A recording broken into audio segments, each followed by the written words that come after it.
Sir ಏನ್ ಗೊತ್ತಾ, ಅವ್ರು ಎಷ್ಟೊಂದ್ ಜನ ಕಪಲ್ಸ್ ಅವ್ರ ಲೈಫ್ ಅವ್ರವ್ರಿಗೆ ಗೊತ್ತಿರತ್ತೆ ಹೇಗಿರತ್ತೆ ಅಂತ. ನಾವ್ ಯಾರಿಗೂ ನೀವ್ ಡಿವೋರ್ಸ್ ತಗೊಳ್ಳಿ, ಫ್ರೆಂಡ್ಲಿ ಆಗಿ ಡಿವೋರ್ಸ್ ಕೊಡಿ ಅಂತ ಎಲ್ಲೂ ಮೆಸೇಜ್ ಕೊಡ್ತಾ ಇಲ್ಲ. ಅಥವಾ ನಮ್ ಇಂಟೆನ್ಷನ್ ಕೂಡ ಅದಲ್ಲ. ಇವಾಗ ಅವ್ರ ಲೈಫ್ ನ ಸಾಲ್ವ್ ಮಾಡ್ಕೊಂಡು ಅವ್ರು ಮುಂದೆ ಹೋಗ್ಬೋದು ಅಂದ್ರೆ ಅದು ಅವ್ರ ಮೇಲೆ ಡಿಪೆಂಡ್ ಆಗಿರುತ್ತೆ. ಅವ್ರ ಲೈಫ್ ನ ಹೇಗ್ ತಗೊಂಡ್ ಹೋಗ್ತಾರೆ ಅದು ಅವ್ರ ಇಂಡಿವಿಜುವಲ್ ಥಿಂಕಿಂಗ್. Just compatibility. ಇವಾಗ ನೀನ್ ಚಂದನ್ ಕಾಫಿ ಇಷ್ಟ, ನನಗ್ ಟೀ ಇಷ್ಟ, ನಾವಿಬ್ರು ಕಾಫಿನೇ ಕುಡಿ ಅಂತ ಅವ್ರು ನನಗ್ ಫೋರ್ಸ್ ಮಾಡಕ್ಕಾಗಲ್ಲ. ಅಥವಾ ಅವ್ರು ನೀನ್ ಟೀನೇ ಕುಡಿ ಅಂತ ನಾನು ಅವ್ರಿಗೆ ಫೋರ್ಸ್ ಮಾಡಕ್ಕಾಗಲ್ಲ. ಆತರ ಫೋರ್ಸ್ ಮಾಡಿ ಏನಾದ್ರು ಮಾಡಿದ್ರೆ ಮನ್ಸಿಗೆ ಬೇಜಾರಾಗಿರುತ್ತೆ, ಮೆಂಟಲ್ ಹೆಲ್ತ್ ಬೇಜಾರಾಗತ್ತೆ. ಬಟ್ ಅದೇ ನಾವ್ ಇಂಡಿವಿಜುವಲ್ ಆಗಿ ನಮ್ಮ ಥಿಂಕಿಂಗ್ ಆಗ್ಲಿ ಯೋಚನೆ ಮಾಡಕ್ ಬಿಟ್ರೆ ನಮಗೂ ಮನ್ಸಿಗೆ ಖುಷಿ ಅನ್ನೋದೊಂದಿರತ್ತೆ. ನಾನು ಏನಕ್ಕೆ ಕಾಫಿ ಟೀ ಎಕ್ಸಾಂಪಲ್ ಅಂದ್ರೆ ಸುಮ್ನೆ ಎಕ್ಸಾಂಪಲ್ ಕೊಡ್ತಿರೋದು. ನಮ್ಮ ಲೈಫ್ ಅದೇ ಕಾಫಿ ಟೀ ಅವ್ರು ಹೇಳಿದ್ರು. ಇನ್ನೊಂದ್ ಹೇಳ್ತೀನಿ ಅಂದ್ರೆ ಇನ್ಕಂಪ್ಯಾಟಬಿಲಿಟಿ ಅಂದ್ರೆ ಹೊಂದಾಣಿಕೆ ಆಗದೆ ಇರೋದು ಅಂತ ಹೇಳಿದ್ರೆ, ಇವಾಗ ನನಗೆ ಬೆಳಗ್ಗೆ ನಾನು ಬೇಗ ಎಚ್ಚರ ಆಗೋದು ನನ್ನ ಒಂದು ಜೀವನ ಶೈಲಿ. ನಾನು ಬೆಳಗ್ಗೆ ಬೇಗ ಎದ್ದೇಳ್ತೀನಿ, ಅರ್ಲಿ ಮಲ್ಕೊಳ್ತೀನಿ. ಸೊ ಇವರು ಲೇಟ್ ಆಗಿ ಮಲ್ಕೊಳ್ತಾರೆ ಮತ್ತೆ ಲೇಟ್ ಆಗಿ ಹೇಳ್ತಾರೆ. ಸೊ ಈ ರೀತಿಯಾದಂತ ಫಸ್ಟ್ ಇಲ್ಲಿಂದನೇ ಶುರುವಾಯ್ತು. ಸೊ ಇವಾಗ ಈ ತರ ಏನಾದಾಗ ನಮ್ಮಿಬ್ರಿಗೆ ಒಬ್ರಿಗೊಬ್ರು ಟೈಮೇ ಕೊಡಕ್ ಆಗ್ತಾ ಇರ್ಲಿಲ್ಲ. ಶೀಸ್ ಅ ನೈಟ್ ಪರ್ಸನ್, ನಾನು ಮಾರ್ನಿಂಗ್ ಪರ್ಸನ್. ಸೊ ಇಲ್ಲಿಂದ ಸ್ಟಾರ್ಟ್ ಆಗಿ ಹಲವಾರು ವಿಚಾರಕ್ಕೆ ನಾನು ಅವಾಗಲೇ ಫಸ್ಟಿಗೆ ನಾನು ಮೊದಲಿಗೆ ಹೇಳ್ದಂಗೆ ಇಬ್ಬರ ಒಂದು ಜೀವನ ಮತ್ತು ಜೀವನ ಶೈಲಿ, ನಾವು ಜೀವನನ ಅರ್ಥ ಮಾಡ್ಕೊಂಡಿರುವಂತಹ ವ್ಯಾಖ್ಯಾನ ಬೇರೆ ಬೇರೆ ಇತ್ತು. ಸೊ ಹಾಗಾಗಿ ಅದಕ್ಕೆ ರೆಸ್ಪೆಕ್ಟ್ ಮಾಡಿ ಇವತ್ತು ಈ ಒಂದು ಡಿಸಿಷನ್ಗೆ ಬಂದಿರೋದು.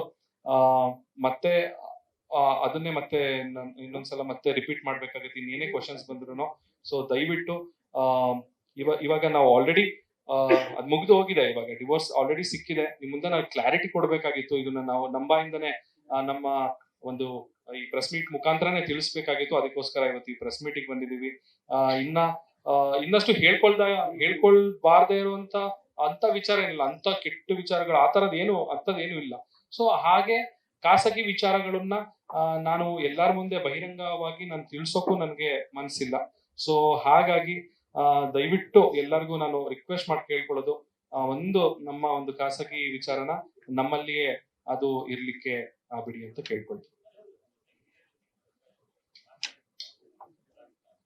ಎಲ್ಲಾರ ಹತ್ರ ಮಾತಾಡಾಗಿತ್ತು. ಎಲ್ಲ ಅವ್ರ ಫ್ಯಾಮಿಲಿ, ಅವ್ರ ಪೇರೆಂಟ್ಸು, ನಮ್ಮ ಫ್ಯಾಮಿಲಿ, ನಮ್ಮ ಪೇರೆಂಟ್ಸು ಎಲ್ಲರೂ ಸುಮಾರು 1 ವರ್ಷಕ್ಕೂ ಹೆಚ್ಚು ಹಿಂದೆಯಿಂದಾನೇ ನಾವು ಈ ಮಾತುಗಳನ್ನ ಆಡಿ ಕೊನೆದಾಗಿ ಯಾವುದೇ ರೀತಿಯ ಕಾನ್ಫ್ಲಿಕ್ಟ್ ಇಲ್ದಲೆ ಪರಸ್ಪರ ಜಗಳ ಆಡ್ಕೊಂಡು ಸಾಕಷ್ಟು ನೋಡ್ತೀವಿ. ಸಾಕಷ್ಟು ಕೇಸ್ಗಳಲ್ಲಿ ಅವ್ರ ಮೇಲೆ ಇವ್ರು ಅಲಿಗೇಷನ್ ಮಾಡಿ, ಇವ್ರ ಮೇಲೆ ಅವ್ರ ಅಲಿಗೇಷನ್ ಮಾಡಿ, ಬೀದಿ ರಂಪಾಟ ಮಾಡಿ ಅದಕ್ಕೊಂದು ಲಾಸ್ಟಿಗೆ ಫೈನಲ್ ಆಗಿ ಡಿವೋರ್ಸ್ ತಗೊಳ್ತಾರೆ. ಸೊ ಅದ್ ಯಾವ ರೀತಿ ಆಗೋದ್ ಬೇಡ.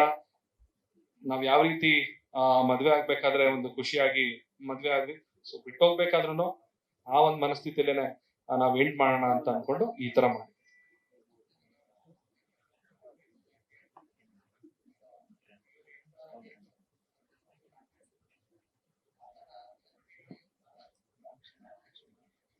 ಸರ್ ಇಲ್ಲ, ಸೆಲೆಬ್ರಿಟಿ ಸಾಮಾನ್ಯ ಜನ ಅಂತ ನಾನು ಒಪ್ಪೋದೇ ಇಲ್ಲ ಸರ್.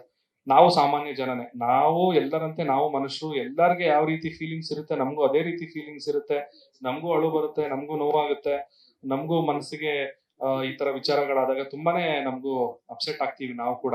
ಸೊ ಹಾಗಾಗಿ ನಮ್ಮನ್ನು ಕೂಡ ಎಲ್ಲರಂತೆ ಮನುಷ್ಯರಾಗೇನೆ ನಮ್ಮನ್ನು ನೋಡಿ ಸೆಲೆಬ್ರಿಟಿ ಅಂದಾಗ ಹೌದು, ಒಂದು ಸೆಲೆಬ್ರಿಟಿ ಸ್ಟೇಟಸ್ ಅಂದಾಗ ಒಂದಷ್ಟು ಜವಾಬ್ದಾರಿಗಳಿರುತ್ತೆ. ಬಟ್ ಸ್ಟಿಲ್ ಪರಿಸ್ಥಿತಿ ಕೈ ಮೀರಿ ಹೋದಾಗ ಅದನ್ನ ಮತ್ತೆ ಒಂದು ಕಷ್ಟದಲ್ಲಿ ಅದನ್ನ ಹಿಡಿದಿಟ್ಕೊಳ್ಳೋದಿದೆಯಲ್ವಾ, ಅದು ಯಾರಿಗೂ ಬೇಡ ಸರ್. ಅದಕ್ಕೋಸ್ಕರ ನ್ಯಾಯಾಲಯ ನಮ್ಗೆ ಕಾನೂನುಬದ್ಧವಾಗಿ ಏನು ಪ್ರೊಸೀಜರ್ನ ಫಾಲೋ ಮಾಡಕ್ ಹೇಳ್ತು ಆ ಪ್ರೊಸೀಜರ್ನೆಲ್ಲ ಫಾಲೋ ಮಾಡಿದ್ವಿ. ಆ ಪ್ರೊಸೀಜರ್ ಫಾಲೋ ಮಾಡಾದ್ಮೇಲೆ ನಮ್ಗೆ ಫೈನಲ್ ಆಗಿ ಡಿವೋರ್ಸ್ ಸಿಕ್ಕಿದೆ.